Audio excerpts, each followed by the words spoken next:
خواتین بعض اوقات ایک مخصوص ایام میں ہوتی ہیں، تو اس حالت میں خواتین کا روزے میں کیا حکم ہے؟ جی بالکل، میرے خیال میں جس طرح غسید فرما رہے تھے ان شرائط کو اچھی طرح کھول کر بیان کر دیا جائے تو بہت سارے مسائل جو ہے وہ حل ہو جاتے ہیں۔ تو یہ مسئلہ بھی اسی شرائط کے ساتھ ریلیٹڈ ہے۔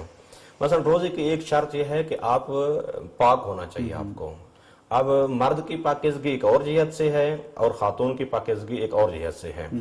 مرد کی پاکیزگی یہ ہے کہ مثلا نماز صبح، اذان صبح سے پہلے اس کو حالت جنابت سے باہر آنا چاہیے۔ اگر غسل واجب ہے تو غسل کر لینا چاہیے، اور اگر یہ جان بوجھ کر غسل نہیں کرے گا تو اس دن کا روزہ باطل ہوگا اور اس پر کفارہ بھی واجب ہوگا۔ عورت کے لیے بھی اسی طرح ہے کہ اگر اس پر غسل واجب ہے، غسل جنابت ہو یا غسل حیض ہو، تو اس پر بھی واجب ہے کہ اذان صبح سے پہلے سحری ختم ہونے سے پہلے جی بالکل وہ غسل کر لیں۔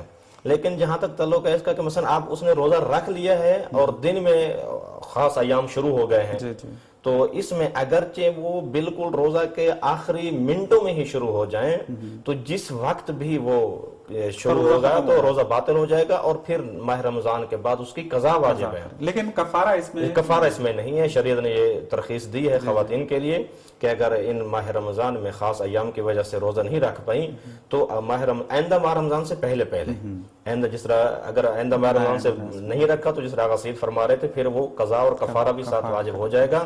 آئندہ ماہ مبارک سے پہلے ان کے لیے واجب ہے کہ ان کی قضا کر لیں، اور یہ شریعت نے ان کے لیے معاف بھی فرمایا ہے۔